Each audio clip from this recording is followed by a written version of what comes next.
about the WTO Ministerial Conference. Now, you were there in Geneva when the 12th Ministerial Conference took place.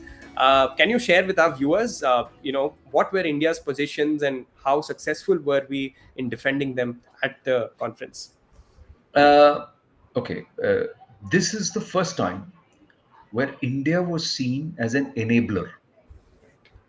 Usually, the the picture that India is painted on, or it's called labeled the disruptor. कि हम लोग जो भी वो करना चाहते हैं, we come and say नहीं होगा नहीं, and we will not let you do.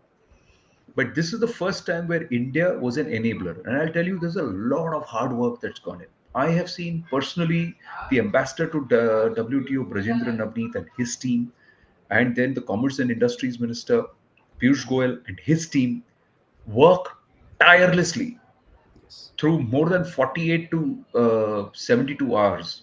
It's been non-stop for them, and of course in the build-up also. See, this is the first time, and here is where I'm telling you, it's not seasoned people, but this is young blood, young joint secretaries, bureaucrats, who have worked tirelessly behind the scenes to push the narrative and push those nations who wanted to control and be hegemonistic about setting the narrative.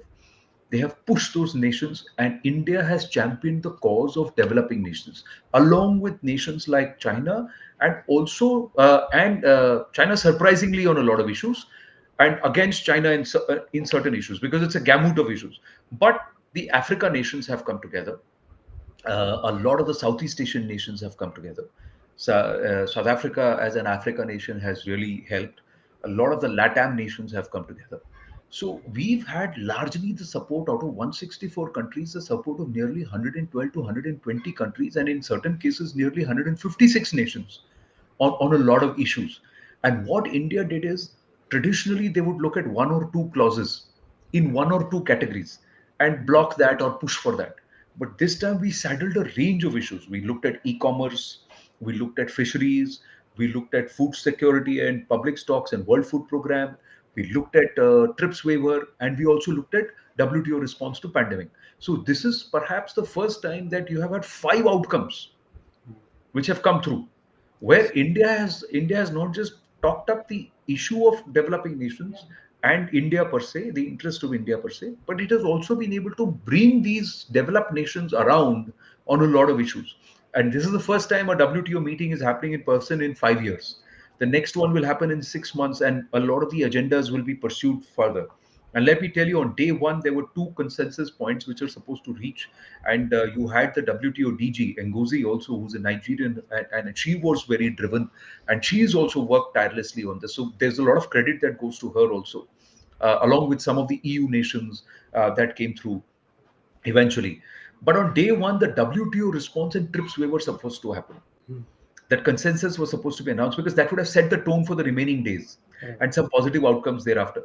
But that got blocked by 2 nations: Switzerland, who was co-hosting along with Kazakhstan, because it happened in Geneva, and UK.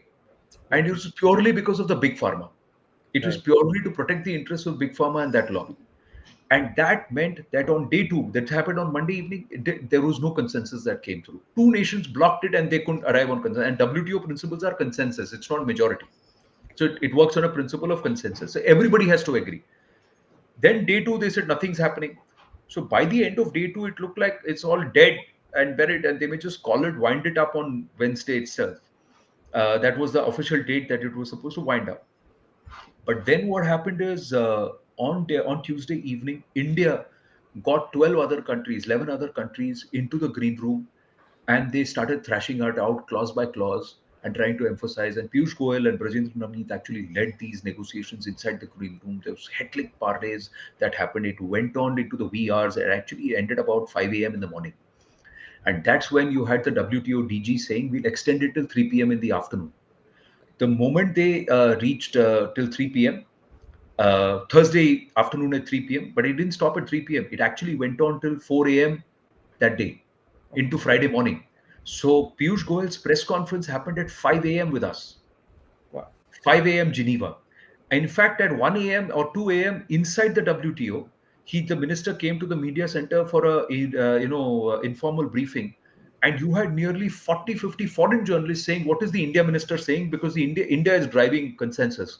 So what is the India minister saying, and what is the possibility? So at about 1 a.m. in the morning, 12 midnight, 1 a.m., they thought that consensus has been arrived. Then there was crisis again.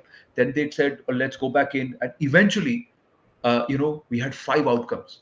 So that perhaps encapsulates the shift that we are seeing, that India as being seen as an enabler and not as a stone pelter at the WTO anymore.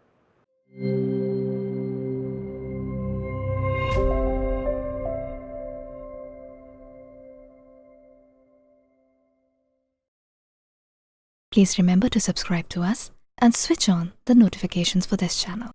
For our other social media links, more content, and to support our work, please visit citti.net.